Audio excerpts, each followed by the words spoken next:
가을의 시작을 알리는 9월입니다. 계절의 변화를 느끼는 여유 있는 9월을 라디오 서울이 함께합니다. 강혜신의 오늘의 미국.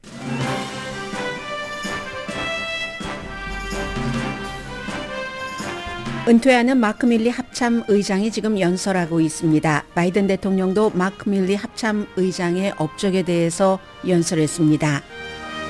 다이언 파인스타인 연방 상원 의원이 어제 90세로 사망했습니다. 최고령, 최장수, 여성 최초 등으로 표현되는 다이언 파인스타인 연방 상원 의원은 최근에 은퇴의 압박을 많이 받았지만 미국의 정치와 캘리포니아 정치에서는 상징적인 인물입니다.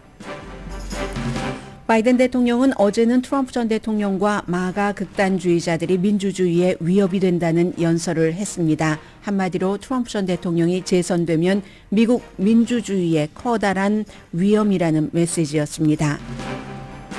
트럼프 전 대통령의 사업 관련 사기 케이스에 대한 재판이 빠르면 다음 주 월요일에 시작됩니다. 트럼프 전 대통령 인생에서 가장 중요한 재산 상당 부분을 잃어버릴 수 있는 대사건입니다. 연방정부를 폐쇄할 수 있는 기간, 연방정부 폐쇄를 피할 수 있는 결정을 할 시간은 이틀 남았습니다. 문제를 해결하지 못한 대통령과 연방의회 의원들은 봉급을 받지만 봉급을 못 받고 일해야 하는 공무원도 많고 생명과 직결되는 이슈가 아닌 예를 들면 이민 업무 등은 아예 중단됩니다. 자동차 노조가 파업을 확대했습니다. 파업 2주일째입니다.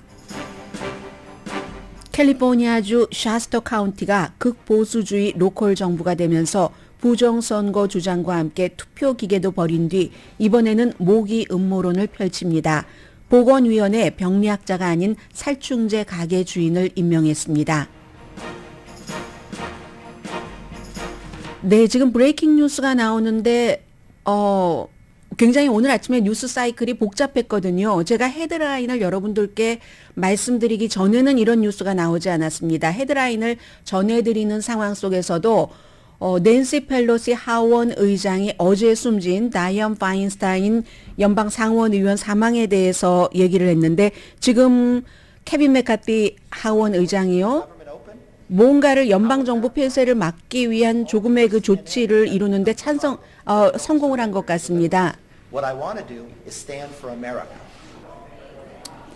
네, 미국이 이제 그대로 오픈될 수 있도록 완전히 타결된 것은 아니지만 좀 뭐라고 할까요? 예비적인 그 투표요? 어제 그제도 4가지 정도는 통과시켰는데 12가지 정도를 통과시켜야지 연방정부 폐쇄를 막을 수 있다고 말씀드렸는데 일단은 예상하지 못한 아주 그 중요한 절차에 관리된 그 투표에서 승리를 지금 이뤘는가 봅니다. 그러니까 이것이 알려지지 못한 게 왜냐하면 연방 상원에서도 연방 하원에서도 다이언 파인스타인 연방 상원 의원이 사망을 했기 때문에 아주 잠깐의 약식 추도식 같은 것을 했고 또 무슨 그 묵념하는 시간을 상원에서도 하원에서도 가졌고 그랬기 때문에 이 뉴스가 가려졌고 더군다나 지금 이 시간에는 아직 끝나지도 않았습니다.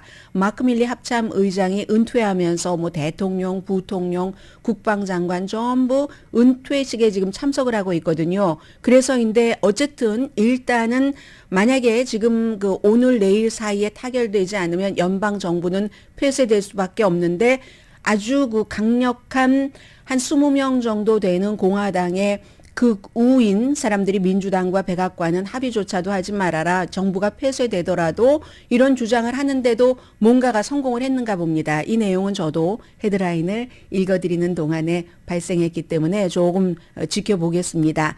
그리고 오늘 금요일이기도 한데요. 저는 그 다이언 파인스타인 연방 상원 의원 사망에 대해서 먼저 전해드리겠습니다. 최근에는 물론 많이 그 뉴스의 중심이 됐지만 미국에서 30년 이상 연방 상원 의원만 6번이니까 36년이잖아요. 그런 인물이 36년 동안 의정 활동을 하고 세상을 떠나고 더군다나 여자였어요. 1992년도에 처음으로 연방 상원의원에 캘리포니아주에서는 최초의 연방 상원의원이 된 건데 그전에는 메릴랜드주에 한 사람이 있습니다. 그리고 메릴랜드주의 그 최초의 여자 연방 상원의원의 임기까지도 이미 몇 년 전에 넘겨서 최장수 이제 연방 상원 의원이 됐는데 하얀색 장미꽃 급히 준비를 한 것 같습니다. 아주 평이한 속이 들여다 보이는 유리 그 꽃병에 하얀 장미꽃을 잔뜩 꼽아서 지금 척 슈머 그 연방 그 상원 의원이 보이는데 다이언 파인스타인 연방 상원 의원 어젯밤에 숨진 책상에 이렇게 의원들이 놨습니다. 한 사람이 36년 동안 연방 상원 의원을 하고 그 전에 뭐 샌프란시스코에 살고 계시는 분들은 샌프란시스코의 뭐 최초의 여자 시장, 최초의 샌프란시스코 슈퍼바이저 위원회의 위원장 등등의 기록을 갖고 있었던 사람이기 때문에 가정적으로도 뭐 나중에 그 부자 남편을 만났지만 꼭 해피했었던 것은 아니거든요. 그래서 그분의 한 인생을 좀 돌아보겠습니다. 미국 정치계에서는 뭐 여성 정치계는 당연히 선구자이고 90세로 사망했습니다. 캘리포니아 정치에서는 완전히 상징이죠. 지금 연방 상원에서도 90세이기 때문에 가장 나이가 많은 의원이었고 목요일에도 투표를 했습니다. 물론 목요일이 어제예요. 물론 최근에는 이제 그 보좌진들의 도움을 많이 받아서 투표 절차도 잘 이해하지 못하는 것 같고 했었지만 어쨌든 여기까지 이끌어왔고 물러나라 하는 사임 압박에도 내년까지 나는 임기를 채우겠다 했습니다. 그 사이에 기억력과 인지력은 많이 약해졌었고 대상포진도 걸렸고 또 뭐 넘어져서 몇 개월 의사당에 나오지 못하기도 했고 최근에는 휠체어를 타고 다녔습니다. 1933년도에 미국에서 여성으로 태어났는데 92년도에 연방 상원 의원이 되고 나서 2017년도에 CNN 방송인과와의 인터뷰가 기억이 나는데요. 2017년이면 본인이 여성으로서 캘리포니아주에서 최초의 여자 상원 의원이 되고 나서 92년과 2017년은 15년 차이가 있는 건가요? 15년인가요? 25년인가요? 아무튼 그 오랜 세월이 흘렀는데도 여자로서 아직도 이 의회에서 살아가기는 굉장히 힘듭니다. 이런 얘기를 했었던 사람입니다. 샌프란시스코에서 뭐 태어나고 자라고 스탠포드 대학교 졸업하고 69년도에 그때 뭐 민권운동 뭐 이런 거 한창이었었을 때죠. 샌프란시스코가 진보적이기 때문에 여자지만 슈퍼바이저에 선출이 됐습니다. 첫 번째 슈퍼바이저 위원장을 지냈고 78년도에 최초의 여성 시장. 여긴 또 그 사연이 있죠. 그리고는 92년도에 전국적인 100명밖에 안 되는 연방 상원 의원이 되면서 그때는 다이언 파인스타인 그리고 또 누구였죠? 바브라 박서 같이 이제 이렇게 됐는데 어쨌든 숨졌고 바이든 대통령은 대통령 자신이 오래 연방 상원으로서 일을 했기 때문에 내가 아주 잘 아는데 미국의 가치를 존중하는 그리고 국가 안보 정책에 굉장히 강한 메시지를 내는 사람이었다. 파인스타인입니다. Our solidarity, our ability to break through it, our ability to be human in each other's company, I think knits a kind of bond that frankly sets an example for the men. 네, 지금 이제 다이언 파인스타인 의원이 오랜 동안 의정 활동을 하기 때문에 일반 사람과 마찬가지로 변한 것이 많습니다. 주로 이제 본인은 중도 이런 입장이었지만 진보적인 이슈를 얘기를 할 때도 있고 총기에 관해서는 개인적인 경험도 있기 때문에 굉장히 총기 규제를 강하게 하는데 무엇보다도 지금 좀 전에 얘기하는 브레이크스루 하는 이런 힘 같은 것을 말하잖아요. 공화당 의원들과도 그 좀 이렇게 서로 화합을 하고 일을 해서 결론을 만들어내기를 상당히 원했었던 그런 정치인입니다. 90년도에 캘리포니아 주지사가 되려고 했지만 실패를 했고 연방 상원 의원이 됐죠. 2년 뒤에 총기 규제를 94년도에 그 당시 빌 클린턴 전 대통령이 살상 무기를 금지를 했는데 그 안이 10년 기한이었습니다. 그리고는 이제 부시 때에 그것을 연장해 주지 않았기 때문에 지금 살상 무기를 미국 사람들이 많이 갖게 됐고 그 이후에 대량 살상이 많이 늘어나는 건데 94년도에 다이언 파인스타인 연방 상원의원이 살상 무기를 금지안을 통과시킬 때 엄청나게 일했습니다. 그 당시에는 조 바이든 그 상원 의원도 마찬가지고요. 다이언 파인스타인 의원은 전임자인 샌프란시스코요. 조지 매스코니 시의원 그리고 하비밀크 동성애자여서 막 사망하고 총 맞고 하는 이게 유명한 케이스잖아요. 그 케이스가 지금도 하비밀크 같은 사람의 스토리를 역사책에 넣는다 하면은 아주 보수적인 테메큘라 같은 데서는 이건 안 돼 하고 싸우고 있는 그때의 그 현장에서 모든 것을 보고 하비밀크 숨지고 하는 것을 본인이 다 봤었던 사람이 다이언 파인스타인입니다. 그리고 그 뒤에 이제 시장이 됐죠. 두 사람이 같이 이제 이렇게 범죄에 희생이 되고 나서 시의원과 이런 사람들이 그래서 이제 총기에 대해서는 굉장히 강한 규제를 얘기했었던 사람이고 상원 의원으로서는 여자인데도 정보위원이 굉장히 중요하잖아요. 정보위원장도 맡았고 이제 상원 법사위원장도 여자로서 다 두 가지 위원장 처음으로 맡았습니다. 상원 정보위원장직을 할 때 어떤 일이 있었냐면 9.11 테러가 일어났죠. 그 뒤에 무슨 뭐 애국법 같은 것 만들어졌고 테러리스트들인데 하면서 그 범법 그러니까 그 적군이죠. 적의 그 포로를 신문하고 고문하고 뭐 CIA 그 외국의 테러리스트들이 그런 신문에 대해서 굉장히 나중에 이 다이언 파인스타인 의원은 반대를 하고 그 정보위원회의 위원장으로서 일할 때 CIA 국가정보국이 그렇게 미국에 그것도 아주 비겁해요. 미국에서 하면은 좀 쪽팔리니까 말하자면 쪽팔리니까 다른 나라 신문실에서 신문을 했죠. 그것도 여성이었습니다. 당시에. 그 여성을 또 트럼프 전 대통령은 이쪽으로 다시 데리고 오고 해서 중요한 직책을 맡기고 했는데 이건 미국 역사의 오점이다. 미국은 잘못한 것은 잘못했다고 인정도 해야지 된다. 포로에 대한 그 규정이 있고 국제법이 있는데 왜 그들을 그렇게 비밀리에 고문을 하는가. 이건 미국 역사에 추악한 것이고 이런 것은 다시 일어나서는 안 된다 하는 게 정보위원장으로서 가장 이제 그의 업적이었고요.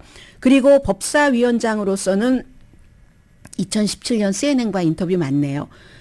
2017년 내가 92년도에 연방 상원 의원이 됐는데 지금도 미국 사회에서도 여성으로 살아간다는 것은 굉장히 어렵다. 정치 분야에서도 내가 느끼고 있는 것이다. 이런 얘기를 하면서 그 당시에 이제 다이언 파인스타인과 바브라 박사가 두 명이 여성이 상원 의원으로 선출됐는데 지금은 뭐 그 당시에는 24명 있었고 지금은 조금 더 늘어났겠네요. 그런데도 숫자는 계속 늘어나겠지만 여성으로 정치 활동을 하기나 미국에서 살아갈 때 어떠한 그 편견이 있는 것은 너무나 당연하다. 이제 이런 얘기를 했고 그리고 좀 전에 음성을 들어보신 것처럼 중도주의자로서 오래 정치인으로 활동을 했습니다. 그래서 같은 당에서도 좌파 지금처럼 강력하진 않았지만 좌파 의원들, 후배 의원들로부터 굉장히 비난을 많이 받았지만 오늘 그가 숨지고 나니까 지금 민주당 의원뿐만이 아니라 공화당, 정치 스펙트럼 양쪽에서 동료들로부터 막 추모가 말 그대로 지금 쏟아지고 있습니다.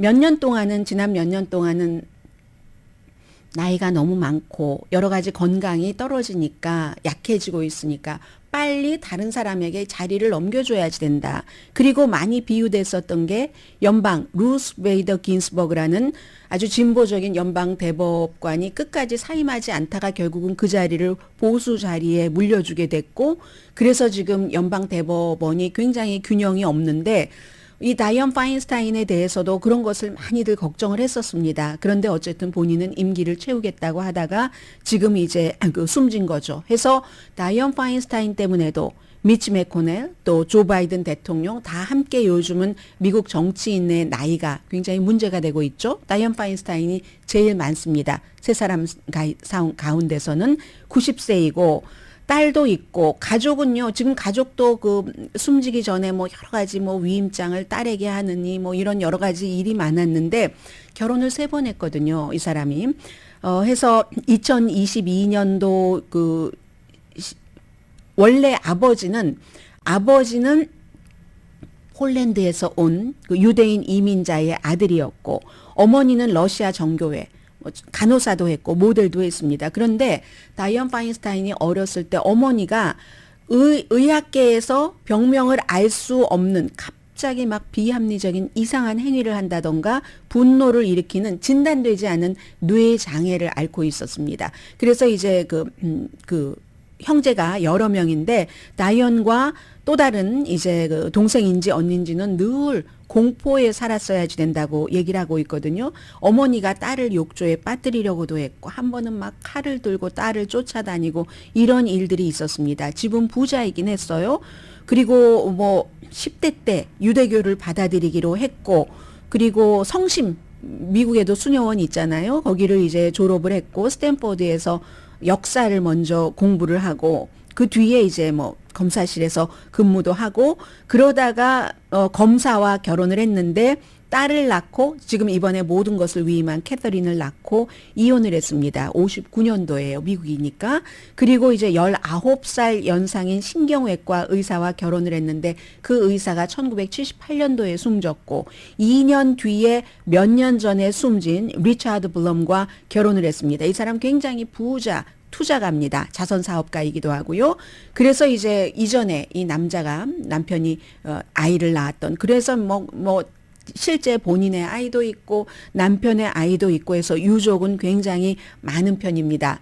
그런데요, 우리가 이제 다이언 파인스타인이라는 연방 상원 의원이 세상을 떠났는데 그의 친구고 나중에 샌프란시스코 시장도 했고 했던 그 윌리 브라운이 어떤 얘기를 했었냐면 90년도에 다이언 파인스타인이 2년 전이죠. 연방 상원 의원을 하기 캘리포니아 주지사에 출마를 하니까 다이언 파인스타인은 정말 정치에 부적합한 인물이다 라고 얘기를 하고 너무 솔직하고 너무 직접적으로 말을 하고 게임 플레이에 능숙하지가 않다. 정치계는 게임 플레이를 하는 거잖아요.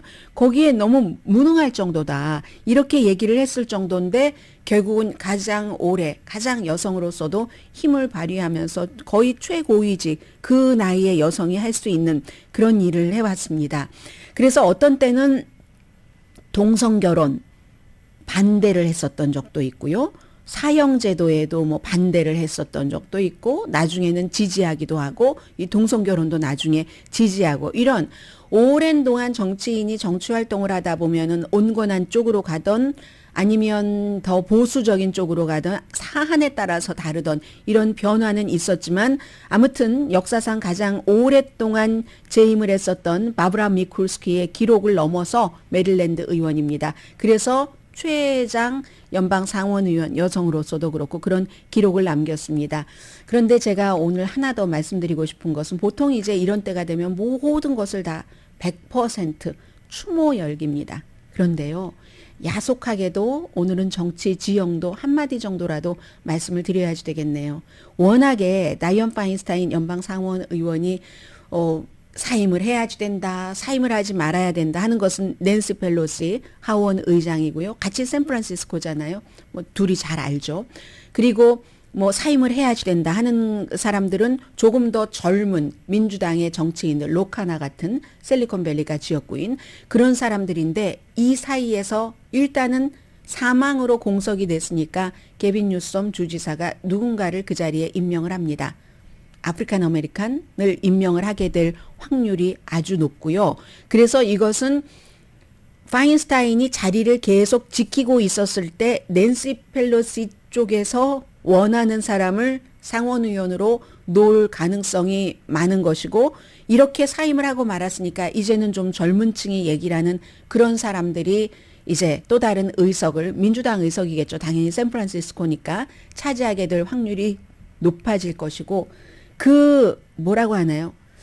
쟁탈전이죠. 사람은 숨졌는데 쟁탈전은 이미 냉혹한 현실에서 시작됐습니다.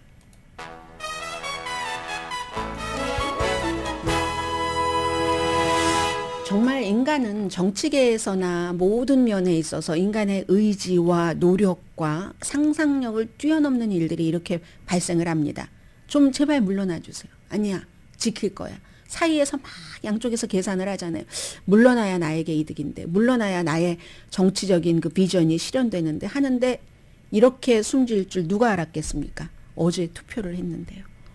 오늘의 미국은 전문가가 추천하는 이민법, 가정법 전문 재인정 종합법률사무소, 총 20억 달러 승소, 교통사고와 상해 전문 브라이언 타필라와 CG 변호사 그룹, 코지다운 갤럭시 이불은 잠이 솔솔 오게 하는 기능성 거위털 이불로 독일과 함께 생산합니다. 코지다운 갤럭시 이블 공동 후원입니다. 잠시 뒤에는 글쎄요, 지금 아주 중요한 이벤트가 두 번이나 있었고 또 다른 중요한 이벤트가 있는데 여러분께서 얼마나 공감을 해주실지 잠시 뒤에 노력하면서 전달을 해보겠습니다.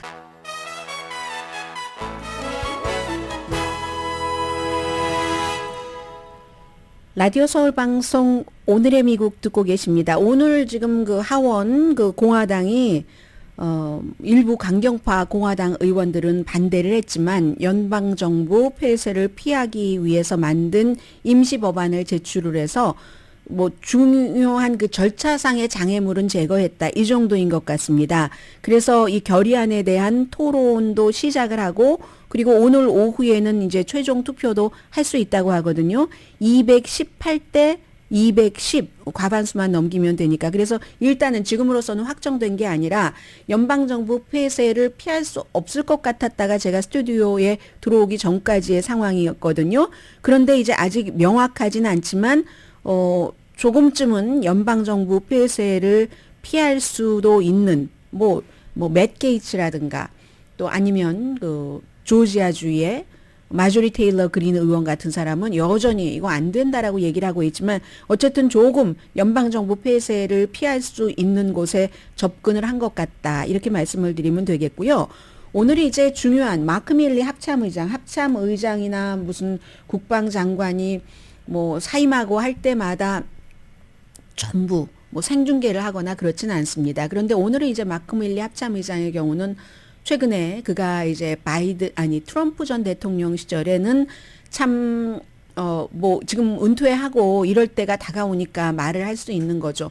민주주의에 훼손되는 일을 트럼프 전 대통령이 굉장히 많이 했다. 이런 말을 한 뒤에 트럼프 전 대통령이 최근에 그는 뭐 교수형에 처해야 된다. 사형에 처해질 만하다. 뭐 이런 얘기를 많이 했었잖아요. 그러니까 이제 더 그 퇴임식을 생중계를 그 한 것인데 우선 그 대통령이 먼저 그 말을 하기를 군대를 정치적으로 이용하면 안 된다. 그런 얘기를 했고요. 뭐 당연히 그 물러나는 마크 밀리 합참 의장에 대해서 뭐 훌륭한 미국의 애국자였다. 뭐 이런 얘기들 하는 것은 뭐 당연히 상상할 수 있는 그런 부분이었습니다. That's leadership.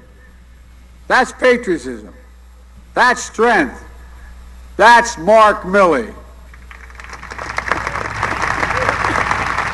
네, 마크 밀리 합참 의장이 정말 뭐 애국자고 그게 뭐 그 리더십이 있고 그런 일을 하는 그런 것 자체가 마크 밀리 합참 의장이다 하는 것이었고요.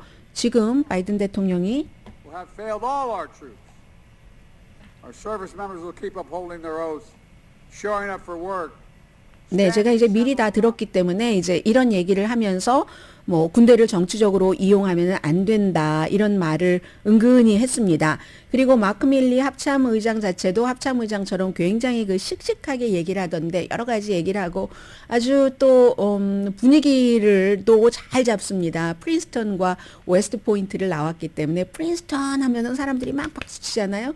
뭐 웨스트 포인트 뭐 자신을 있게 한 그런 그 과거를 얘기를 하는 겁니다. 그럼 또 막 웨스트 포인트니까 막 박수를 치죠. 그러다가 다시 프린스턴으로 돌아가겠습니다 하면 사람들이 또 막 박수를 치고 또 그 뒤에 38년 동안이나 같이 했었던 와이프 당연히 감사하다고 얘기를 했고요. 부모님에 대해서도 말했습니다. None of them ever went to college, but they knew what this country was about. They were working class Americans who taught me and my siblings the values. 그러니까 부모님들이 한 번도 대학을 가보시지 않았지만 미국의 가치를 알고 그 가치를 우리 아이들에게 전해주셨다는 얘기죠. He meant that no matter the challenge, no matter how difficult it is, no matter the cost, you must accomplish your mission. 임무를 이제 아버지도 뭐 여러 가지 군 경험 그런 것을 말을 하면서 아무리 어렵고 대가를 치르더라도 임무는 완성해야 된다라는 것을 아이들에게 가르쳤다고 말하시죠. We owe our parents everything. I also want to recognize my cousins who are here, the McCalls and the Murphys and So many others. 이제 그 마크 밀리 합참 의장의 가족 가운데서 뭐군 출신이 많으니까 이런 얘기를 했는데 어제 사실 그 바이든 대통령이 애리조나에서 한 민주주의 연설이라고 그 타이틀을 붙이는데 그 연설은 굉장히 중요했다고 보여집니다. 그런데 일반인들은 많이 관심은 없을 것 같고요. 지금 바이든 대통령이 민주주의에 관한 연설을 하는 것은 최근에 당연히 정치적으로 지지율이 굉장히 낮고 또 트럼프 전 대통령이 마크 밀리뿐만이 아니라 MBC 방송 본인에게 나쁘게 얘기하는 사람과 주체는 다 이제 심지어 사형까지 합참의장 아직 은퇴하지도 않은 합참의장에게 사형 얘기, 교수형 얘기까지 하는 트럼프 전 대통령이기 때문에 굉장히 지금 분위기가 험악하긴 하거든요. 그리고 오늘 맨 뒷부분에 전해드리겠습니다만 미국에서도 로컬에서는 요즘 뭐 보수주의라고 하기는 너무나 극적인 그런 움직임이 굉장히 많습니다. 그래서 바이든 대통령이 어제 애리조나에서 트럼프 전 대통령이 당선되면은 미국의 민주주의에는 위협이 된다. 트럼프라는 이름은 한 30분 정도 연설을 했는데 딱 한 번 말을 했습니다. 미국이라는 나라가 세계의 어떤 그 등대, 세계 최고의 등대인데 복수심에 불타는 트럼프 전 대통령이 재선되면은 얼마나 위험하겠는가 하면서 냉혹하다. 뭐 본인이 오히려 굉장히 냉혹하고 뭐 좀 열정적인 경고라고 할까요? 가디언이 열정적인 경고라고 표현을 했습니다. 미국 역사가 지금 변곡점 아주 중요한 위치에 있는데 공화당이 트럼프 전 대통령의 이런 그 마크 밀리 합참의장 교수형에 대해서도 아무 말도 안 하잖아요. 비난하지 않습니다. 공화당에서 만약에 거기까지만 말씀드리죠. 아무도 현재의 합참의장을 교수형에 처해야지 된다고 얘기하는데도 공화당이 아무도 전직 대통령의 그 말에 대해서 얘기하는 사람이 없습니다. MBC는 반역 매체다라고 얘기를 하고 그래서 이제 바이든 대통령이 도널드 트럼프와 다른 마가 극단주의자들을 비난을 했는데 이 공화당이라고 다 마가는 아니다라고 강조를 하면서요. 헌법을 위협하는 정도의 사람들 그렇게 얘기를 했습니다. 민주주의라는 것에 대해서 그 바이든 대통령이 얘기를 했는데 이게 무슨 돈이라든가 강력한 힘 뭐 이런 것에서 이렇게 움직여지는 게 아니라 사람에 의해서 움직여지는 게 민주주의다. 그러니까 트럼프는 그게 아니다라는 것을 강조를 했거든요. Democracy means rule of the people, not rule of monarchs, not rule of the money, not rule of the mighty. Regardless of party, that means respecting free and fair elections, accepting the outcome, win or lose. It means you can't love your country only when you win.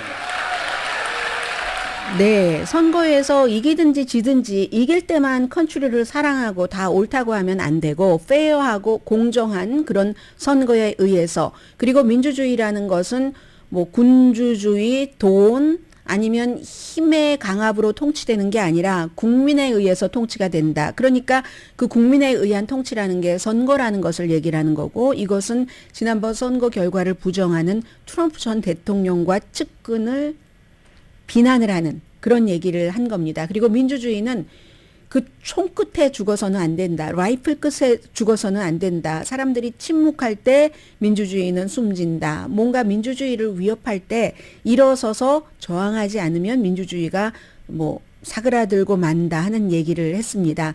그리고 뭐 나라의 캐릭터, 미래가 지금 거의 무슨 독재 비슷한 그리고 복수 비슷한 그 가치 트럼프의 자기 스타일의 마가 Make America Great Again 스타일로 위협을 받고 있다. 이제 이렇게 지적을 했거든요. 그리고 이제 애리조나이기 때문에 존 맥케인 연방 그 상원 의원과 친구였잖아요. 공화당이었는데 이 두 사람은 이게 바로 레이건 때 그 이후에 한창 트럼프 이전까지의 공화당이었습니다.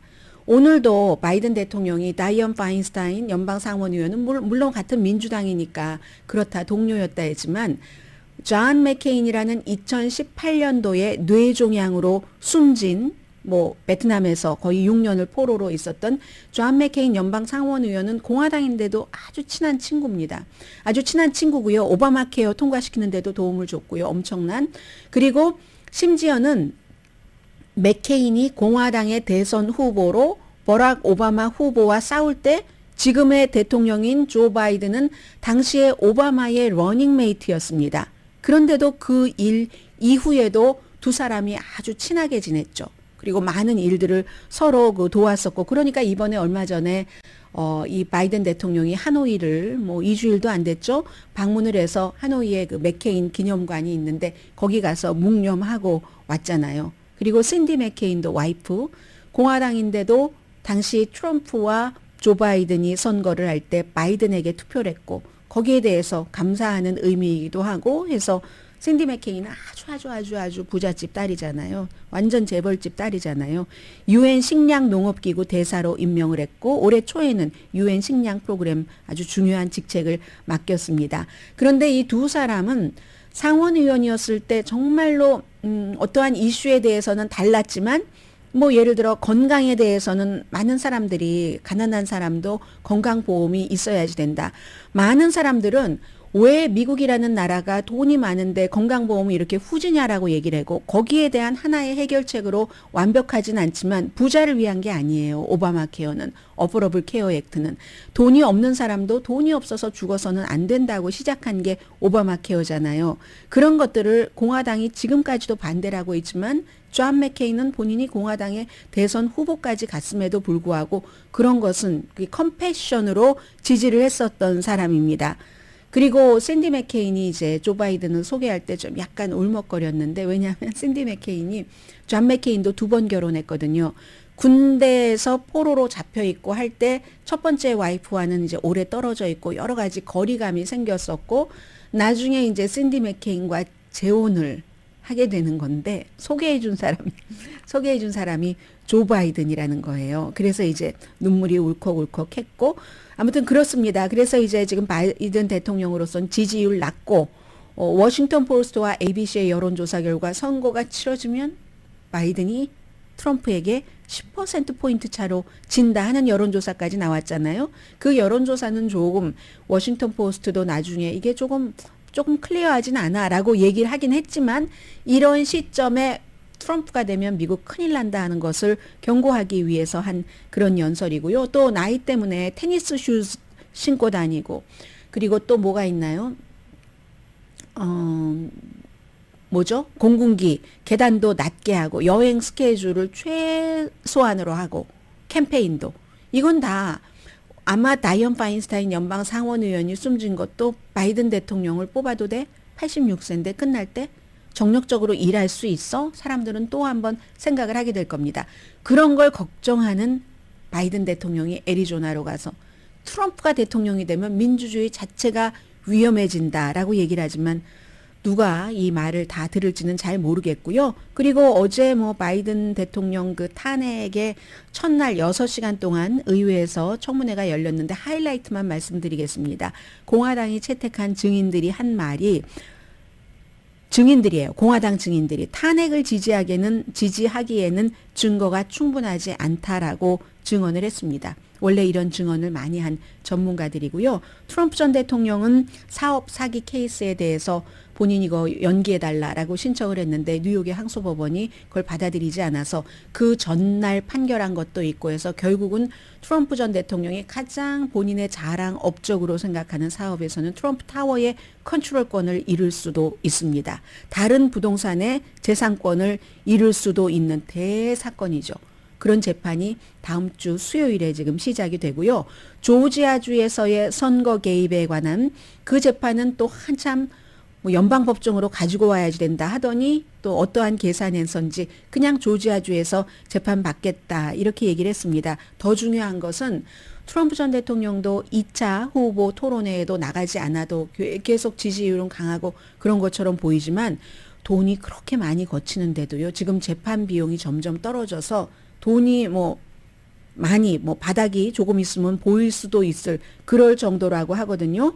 그러니까 트럼프 전 대통령도 그다지 좋아 보이지는 않는 바이든 대통령이나 마찬가지로 그런 위치입니다. 버지니아의 주지사가 다시 나온다는 얘기도 있어요. 아주 결정적인 순간에 공화당의 대선 후보로서 그 사람은 중도층이 많이 그 표를 찍어줄 만하죠. 잠시 뒤에 뵙겠습니다.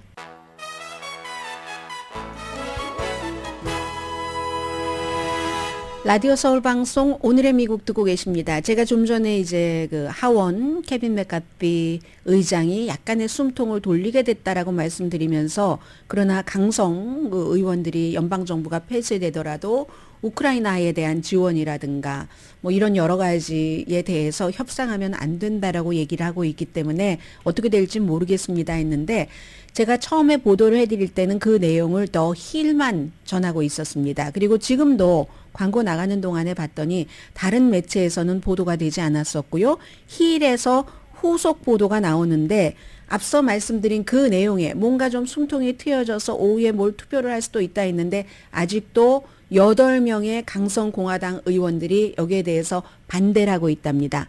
그런데요, 이게 4명 정도만 반대를 해도 안 되는 거거든요. 그러니까 끌어와야지 되는데 그런데 8명이니까 현재로서는 연방정부가 폐쇄될 가능성이 폐쇄되지 않을 가능성보다 높다라고 보시면 될 것 같습니다. 그렇게 되면은 뭐 약 200만 명 정도 되는 연방 공무원 그리고 뭐 다른 그 밖의 사람들도 일을 하거나 일을 해도 돈을 받지 못하고 아니면 일을 안 하고 어떤 사람은 아예 무급 휴가를 가야지 되는 사람들도 있는데 중요하게는 케빈 맥카피 하원 의장도 하원 의장으로서 연방 정부 문을 닫는 것을 원하지는 않지만 바이든 대통령과 민주당과 이것을 이제 국경 문제 있죠. 국경 문제와 잘 이렇게 좀 맞바꿈을 했으면 좋겠다. 이런 생각을 갖고 있으니까 케빈 맥카피 하원 의장은 민주당하고도 대적을 해야지 되고 공화당 내부와도 싸워야지 되는 그런 입장입니다. 하원에서 상원의 그 안은 받지 않겠다고 했기 때문에요. 상원에서는 우크라이나에도 60억 달러를 지원을 하고 또 다른 60억 달러 정도는 재난기금으로 하는 것이 포함됐는데 하원의 강성, 공화당 강성이 이런 것을 굉장히 싫어합니다. 완전히 우크라이나 전쟁에 대한 그 추가 그 자금 지원은 중단할 것을 요청을 하고 있습니다. 바이든 대통령 입장은 간단하죠. 일단은 가장 중요한 것은 대통령으로서 연방정부 폐쇄를 피하는 겁니다. 가능하면. 그게 가능하지 않고 연방정부가 일요일부터 9월 30일까지가 회기 끝이니까요.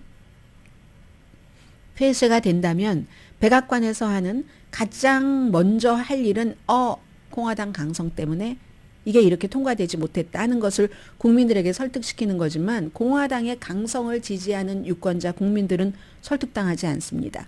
그 문제가 있어서 그럼 폐쇄가 되면은 50년 만에 22번째 2019년도 초 이후에 처음인데 트럼프 시대 이후에 처음인데요.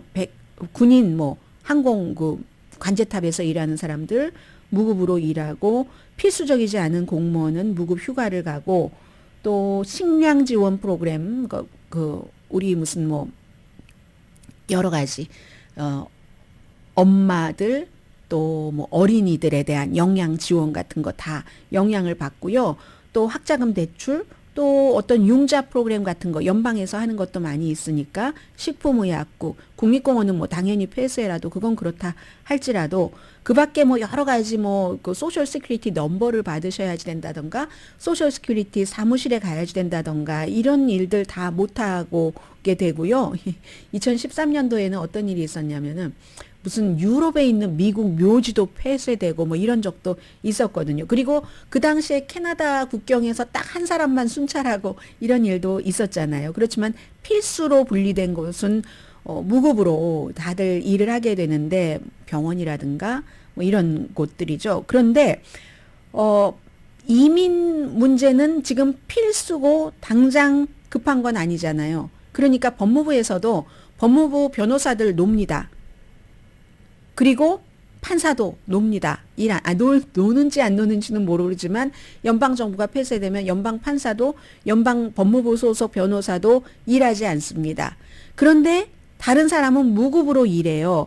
그리고 형사수사 같은 것은 계속 돼야지 되니까. 그런데 민사 케이스, 형사수사는 계속되지만 민사 케이스, 이민 이런 건 당장 생명과 연관된 것도 아니고 사람들 안전과 연관된 것도 아니니까 이 코리안 아메리칸들은 이민, 이 문제에 영향을 받을 수 있고요. 그런데도 대통령과 의원들은 봉급 받는다니까요. 이건 이제 따로 취급이 되기 때문에 의회에서 그런 일이 있어서 그리고 제일 중요한 것은 미국의 이미지가 나쁘고 미국은 정말 갈수록 도대체 합의를 제대로 못하네. 예전에 레이건 시대에는 합의를 했는데 지금은 같은 당에서도 말이야 극좌 극우들이 있어서 레이건의 11계명이 그런 거라잖아요. 공화당은 절대로 다른 공화당을 비난해서는 안 된다. 그 11계명까지 막 깨고 민주당도 마찬가지이고 이런 일들이 일어나고 미국은 정말 후져지네.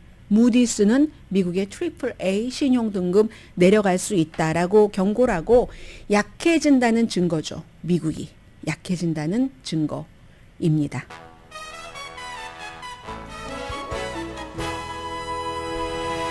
라디오 서울 방송 오늘의 미국 듣고 계십니다. 지금 자동차 노조는요, 제너럴 모터스와 포드는 이제 파업을 확대했습니다. 지금 2주일째인데 캘리포니아주와는 뭐 상관은 없죠. 파업하는 그런 그 지역을 보면 미시건주하고 시카고에 있는 스텔란티스는 파업하지 않았답니다. 뭔가 좀 협상이 진전이 있는 것 같아요. 그래서 빅3 자동차 노조원의 지금 17%가 파업 중입니다. 이것도 아주 중요한 문제이기도 하고요. 제가 지금은 미국에서 아주 보수 우파 운동이 극으로 달에 있는 샤스타 카운티라는 곳의 스토리를 전해드립니다. 이 샤스타 카운티가 지금 미국뿐만이 아니라 세계에서 주목을 받고 있는데 어디 있냐면요. 우리가 로스앤젤레스가 있고 좀 위로 올라가면서 컨 카운티, 그 위가 프레즈노, 산타크루즈, 산 마테오, 샌프란시스코, 그 다음에 이제 마린, 소노마보다도 더 위에, 그러니까 거의 오레곤과의 경계에 있는 샤스타 카운티가 굉장히 지금 보수적이 돼서 더군다나 팬데믹 이후에 이제 보수와 진보의 도시가 로컬 정부가 더 많이 갈리잖아요. 울트라 보수예요. 이 지역은 몇 년 사이에. 그래서 로컬 정부에서는 이미 선거가 부정선거다라고 얘기를 하면서 투표기계 쓰면 안 돼. 팍스는 본인들이 그 투표기계 회사의 도미니언 보링 시스템 캘리포니아주에서도 쓰니까요. 거기에 이제 8억 달러를 주고 합의를 했는데도 불구하고 여기는 이제는 그 기계를 쓰지 않는답니다. 손으로 다 수작업을 한다고 하고 우리는 죽어도 수정헌법 2조를 지키겠다. 그러니까 총기 소지의 자유를 얘기를 하는데 이번에 새로 타겟이 모기가 됐습니다. 모기 퇴치를 위해서 병리학자를 임명을 하는가 카운티 슈퍼바이저에서 위원으로 아니면 뭐 동네에서 수경 재배하고 그 살충제 팔고 하는 사람 가게 주인을 임명하느냐 해서 병리학자 전에 이 이제 보건국장도 지내고 한 이 사람 대신에 존 나이트라는 스토어 오너 그리고 우파 운동을 굉장히 많이 하고요. 뭐 좀 뭔가를 본인이 써서 배포하는 미디어라고 말하기도 뭐하는 그런 것을 하고 하는 사람인데 왜냐하면 이제 이 사람이 뭐 모기에 뭐 이런 거 있잖아요. 제가 자세히는 말씀 안 드립니다. 루머는 빌 게이츠가 인구를 뭐 감소하기 위해서 백신을 만들어서 사람을 죽게 하고 그리고 또 모기 뭐 말라리아 퇴치 운동을 많이 하잖아요. 게이츠 재단이 그것도 뭐 사람을 죽이기 위해서 결론은 그거라는 거잖아요. 뭐 뭔가 유전자를 조작을 한 모기를 만들어서 사람을 죽이겠다는 거예요. 인구 조절을 하기 위해서. 그렇기 때문에 이 모기 그 곤충에 관한 건 너무 중요한데 우파 운동가를 결국은 슈퍼바이저 위원들이 선정을 해서 그 보건을 그 사람에게 맡기겠다는 얘기입니다. 뭐 미국 정부를 믿지 못해 막 이렇게 얘기를 하면서 그랬다는 건데 이 사람은 살충제에 대해서 나만큼 잘하는 사람이 없다. 18년 동안 살충제를 팔았다. 모기에게 무슨 일이 일어나는지 나만큼의 지식이 있으면 나와봐라. 이렇게 얘기하는데 이 사람이 이제 의사당 폭동 사건 때 의사당에도 가고 뭐 레드, 화이트, 블루프린트라는 아주 극우적인 뭐 이런 뭔가를 단체를 만들어서 활동을 하고 있는 사람이거든요. 그에 비해서 이제 병리학자는 이 모기를 이렇게 관리해야지 된다 하는데 워낙에 로컬 정부가 완전히 울트라 극우로 되니까 그냥 살충제 주인이 보건 모기에 관해서 뭔가를 담당하세요. 이렇게 된 겁니다. 코비드 19 때 뭐 셧다운하고 하는 것 엄청나게 거부를 했고 이번에도 다시 우리는 그런 일은 뭐 안 할 거야라는 것 그리고 뭐 뭔가 반대되는 얘기를 하면은 그 슈퍼바이저 위원 회의에서도 사람들 막 몇 시간 동안 떠들다가 경찰이 와서 체포하고 인종차별적인 언사는 많죠. 이 울트라 극우적인 지역에서 인종차별적인 언사는 제일 많습니다. 그래서 이제 여기에 대해서 온건한 사람이 슈퍼바이저 위원이 반대표를 던지면서 하는 얘기가 참 가장 자격을 갖춘 사람을 무시하고 기본적으로 인터넷을 통해서 모기에 대한 교육을 받은 사람을 임명하는 건 정말 웃긴다. 샤스타 카운티를 세계에서 얼마나 멍청하게 보겠는가 이런 얘기하지만 전혀 통하지 않습니다.